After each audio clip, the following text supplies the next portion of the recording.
Project. It's said to be a bruising election campaign dominated by healthcare and the economy. So why is everyone asking pollies what a woman is? It's not the sort of question we're used to hearing our pollies answer. Can someone please provide me with a definition of what a woman is? Actually, give a more fulsome answer. We should take that on notice. Do you know what a woman is, Premier? Yes. I don't know, female adult human being. Just to avoid any confusion, could you define for us what a woman is? A woman is a member of the female sex. So why is this suddenly a thing? Well, like horsewormer and making things great again, the fascination with gender definitions seems to have been imported from the US. Can you provide a definition for the word woman? I can't. You can? Not in this context. I'm not a biologist. Depending on your preferred flavour of hyperbole, it's political correctness gone mad, it's the woke police, or it's the death of free speech. If they can make you pretend to believe something you know is untrue, they've won. They control your brain. But it's also a way to raise the issue of trans rights, without mentioning trans rights or involving trans people at all. It seems to be today that the way to be relevant is to cause outrage, it's to be controversial. Where these toxic anti-trans discussions are so dangerous is that they seek to limit and prevent our participation in society. For trans people, life as a political football is nothing new. In February, the government's Religious Freedom Bill was sunk after coalition moderates rebelled over a lack of protections for trans students. Anti-trans rhetoric is just a manipulative and cynical attempt to garner the support from well-meaning people by positioning a really good cause, such as women's rights or protecting children, as being in conflict with the mere existence of the trans and gender diverse community. Of course, that Religious Freedom Bill was a peace offering to coalition Conservatives that had lost the marriage equality fight. Now, the next battle's already looming. Tasmanian Liberal Senator Claire Chandler drafting a private members bill that would allow sporting clubs to exclude transgender people from single-sex sports. The PM seemingly happy to let the issue run. Will you put in legislation in the next term of Parliament to effectively ban trans people or trans women from competing in female sports? Well, I think I've already conveyed my own personal view on these matters. I think Claire Chandler has also been very outspoken and brave on these issues, and you have more to say about that at another time than I will. So while cost of living issues dominate most election discussions, don't expect the fight over trans rights to die away anytime soon. Dr. Eve Rees is a historian and trans advocate and joins us now. Eve, what do you think is going on here? I think this is clearly a transphobic dog whistle and a thinly veiled attack on the reality of trans women.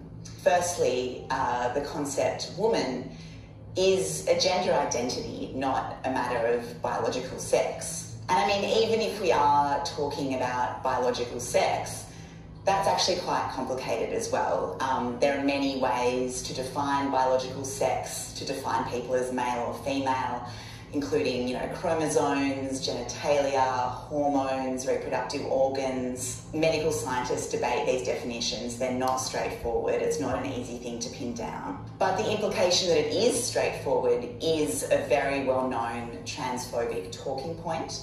And so it's very disturbing to see that talking point being widely deployed in Australian politics. So why has it ramped up ahead of the election? Is this, in your view, a political stunt?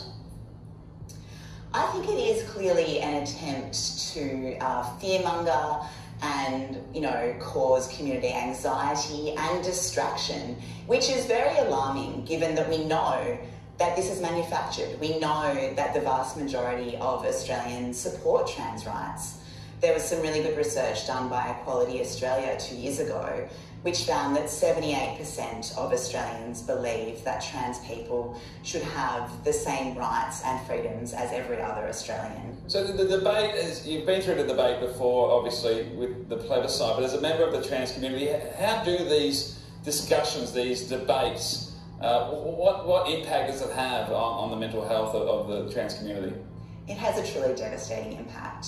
We know that the trans community are among the most marginalised Australians. Trans Australian adults are 11 times more likely to attempt suicide than non-trans people.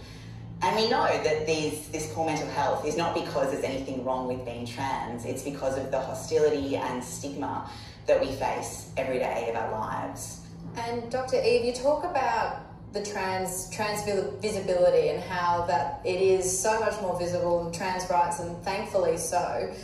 When topics such as the rights of trans athletes seem to be popping up as they are most recently, do you think that that topic is within this wider discussion? Should it be? Can it be? Where does it sit? They're related because they both hinge on the idea that we know what a woman is and trans women are not really women. They both stem from this pejorative stereotype that trans women are not women, but rather men dressing up as women, men pretending to be women to gain access to women's spaces, to gain unfair advantage, or to otherwise cause harm.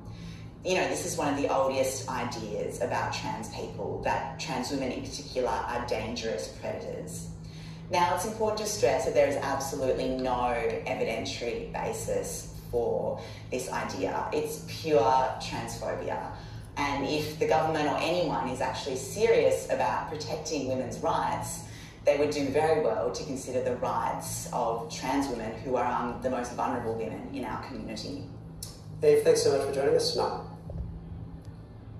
Thank you for having me. Time for a break. More Project coming up.